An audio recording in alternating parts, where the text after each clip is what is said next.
salah satu dokumentasi perjalanan menuju tempat lokasi pariwisata olahraga Gunung Padang.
Assalamualaikum warahmatullahi wabarakatuh. Waalaikumsalam warahmatullahi wabarakatuh. Saya Rahmadina Karunisa dengan NIM 22089070. Sekarang lagi berada di Gunung Padang, yaitu salah satu tempat wisata olahraga yang berada di tepatnya di Padang.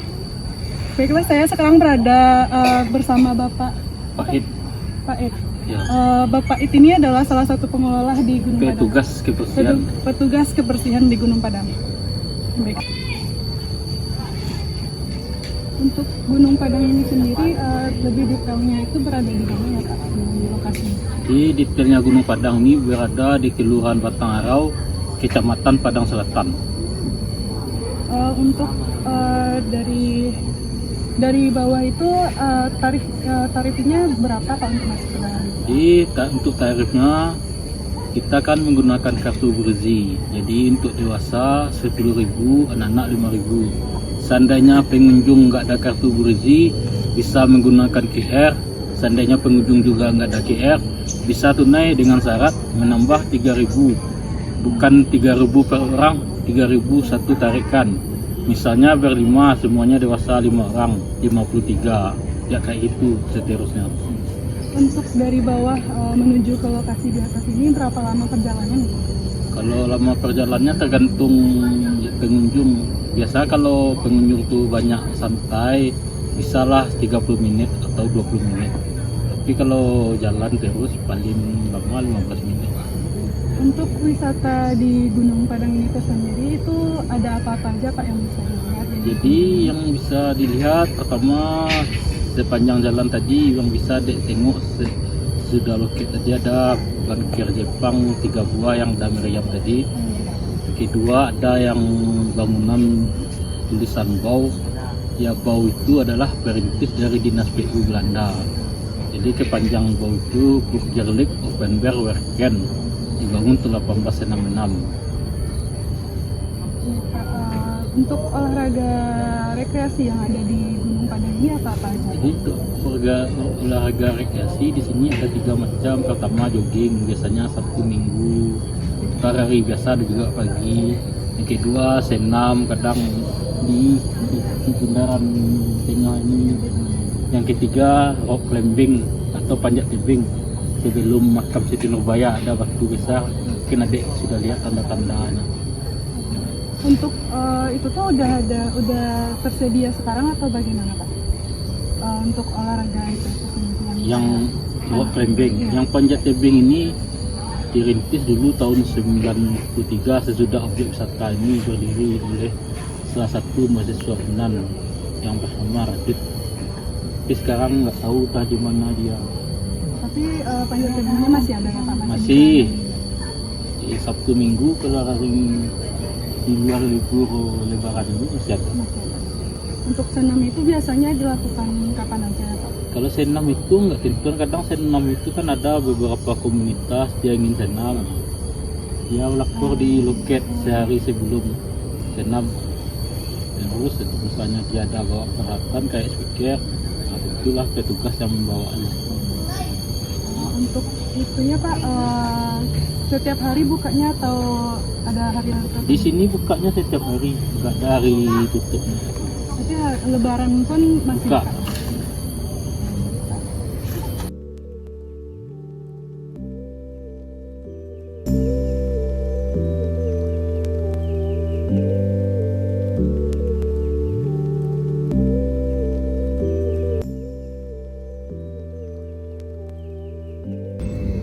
Kebetulan ini berada di makam si Tinggi Nurbaya, itu jalan ke bawah, tapi karena tidak ada petugas, jadinya kita tidak boleh ke bawah, kita tidak bisa ke bawah. Ini adalah salah satu olahraga rekreasi yang bisa kita lakukan di Gunung Padang, yaitu jogging dan trekking.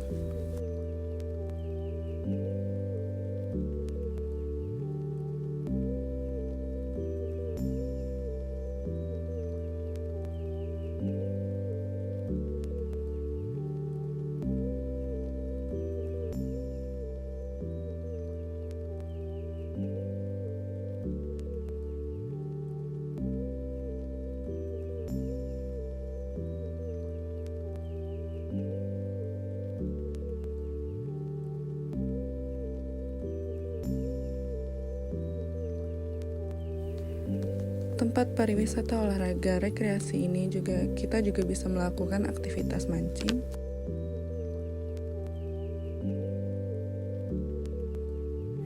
Mengenai manajemen pariwisata olahraga yang terstruktur dan terkelola secara khusus, di Gunung Padang sebagai fokus utama olahraga masih terbatas. Gunung Padang lebih dikenal sebagai destinasi wisata alam dan sejarah dengan daya tarik pemandangan dan legenda Siti Nurbaya. Namun, aktivitas olahraga ringan seperti trekking atau jogging mendaki Gunung Padang tentu saja dilakukan oleh pengunjung. Manajemen dalam konteks ini kemungkinan besar masih terintegrasi dengan manajemen pariwisata umum Gunung Padang yang fokus pada: pertama, ada pengelolaan akses, pemeliharaan jalan setapak, tangga, dan jalur menuju puncak. Yang kedua ada pengamanan, penjagaan keamanan pengunjung terutama saat melakukan aktivitas fisik. Lalu, penyediaan tempat istirahat dan toilet. Serta penarikan retribusi seperti pengelolaan tiket masuk untuk pemeliharaan kawasan. Pemasaran Gunung Padang sebagai destinasi wisata alam yang juga memiliki aspek aktivitas fisik.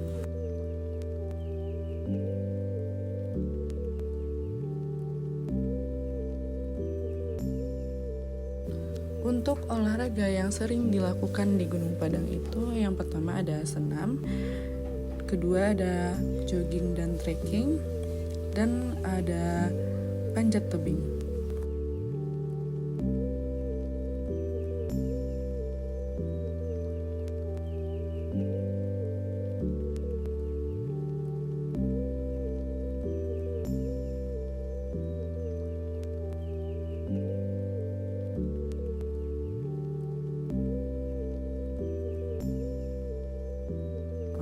Untuk strategi pengelolaan dalam menghadapi persaingan pariwisata olahraga, pengelola Gunung Padang itu selalu memperbaiki dan memelihara jalur trekking atau jogging secara berkala, membuat jalur trail running dengan berbagai tingkat kesulitan, menyediakan papan informasi yang jelas mengenai rute, jarak, perkiraan waktu tempuh, dan tingkat kesulitan, membangun fasilitas pendukung seperti tempat penyimpanan perlengkapan, olahraga sederhana, area pemanasan atau pendinginan. Pengelola Gunung Padang juga sering mempromosikan pariwisata olahraga, mengintegrasikan aspek olahraga dalam materi promosi Gunung Padang, menampilkan foto dan video aktivitas olahraga yang dilakukan di sana, bekerja sama dengan komunitas olahraga untuk promosi. Pengelola Gunung Padang juga bekerja sama dengan Dinas Pariwisata, komunitas olahraga, penyediaan akomodasi, dan pelaku usaha lokal untuk mengembangkan dan mempromosikan pariwisata olahraga, serta meningkatkan kualitas pelayanan dan keamanan, memastikan keamanan pengunjung yang berolahraga dengan menyediakan petugas yang terlatih dan sistem komunikasi darurat yang efektif, meningkatkan kualitas fasilitas umum seperti toilet dan tempat istirahat, mengembangkan produk wisata olahraga tambahan, menawarkan paket wisata yang menggabungkan aktivitas olahraga di Gunung Padang dengan atraksi wisata lain di Kota Padang atau Sumatera Barat.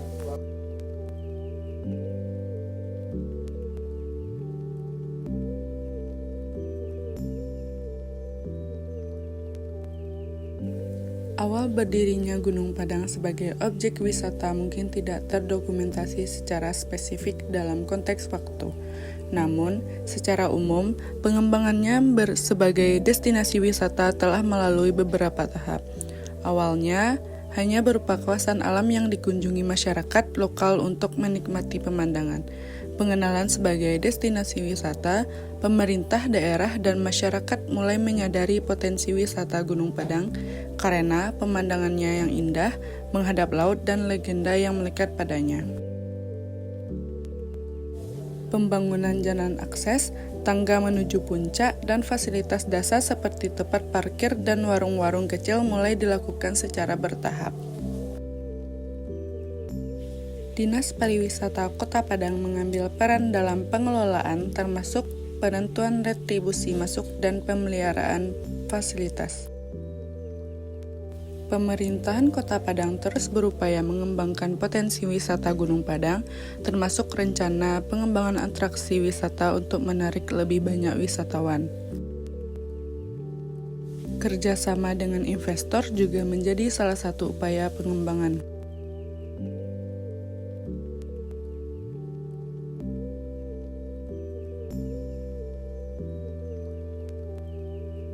Berdasarkan informasi yang tersedia, pengembangan yang telah dilakukan meliputi pembangunan akses jalan dan tangga, penyediaan fasilitas parkir dan toilet, penetapan retribusi masuk, upaya promosi oleh Dinas Pariwisata, rencana pengembangan atraksi wisata, dan kerjasama dengan investor.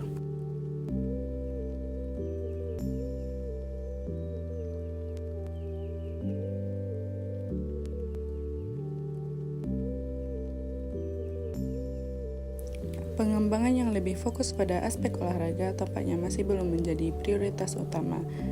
Terlihat dari sebenarnya ada olahraga rekreasi panjat tebing di lokasi tersebut, tetapi banyaknya masyarakat yang belum mengetahui hal itu.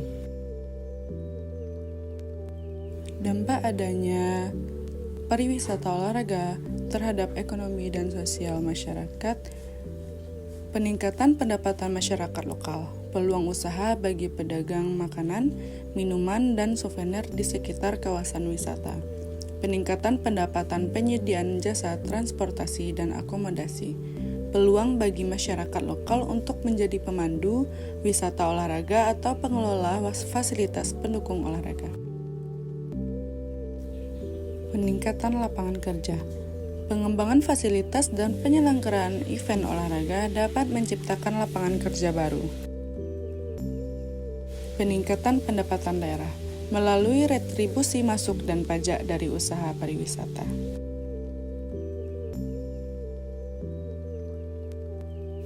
Potensi pariwisata olahraga yang berkembang dapat menarik investasi di bidang akomodasi, fasilitas olahraga, dan layanan pendukung lainnya.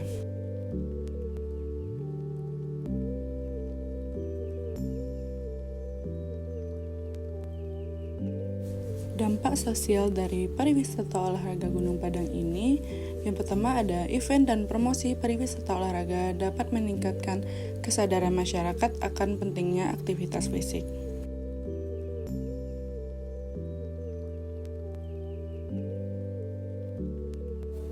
Yang kedua ada pemberdayaan masyarakat lokal melalui partisipasi dalam pengelolaan dan penyediaan layanan pariwisata olahraga. Pelestarian lingkungan, pengembangan pariwisata olahraga yang bertanggung jawab dalam mendorong kesadaran akan pentingnya pelestarian lingkungan alam Gunung Padang.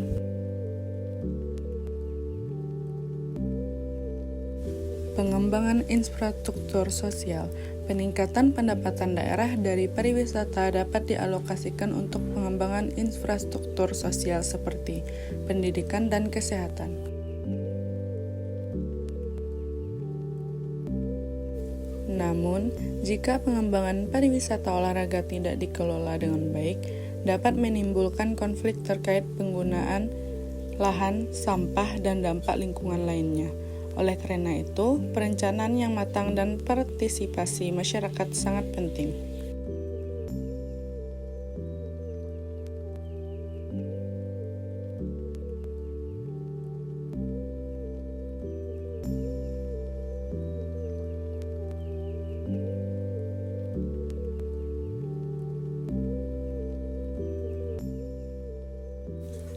Kesimpulannya, manajemen pariwisata olahraga di Gunung Padang saat ini belum menjadi fokus utama.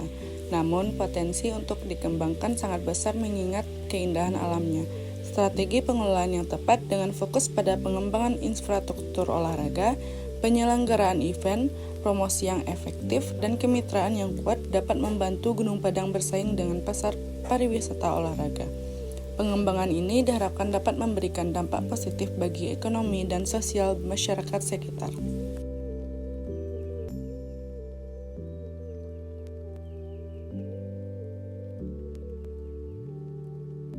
Ini adalah salah satu dokumentasi keindahan alam di Gunung Padang.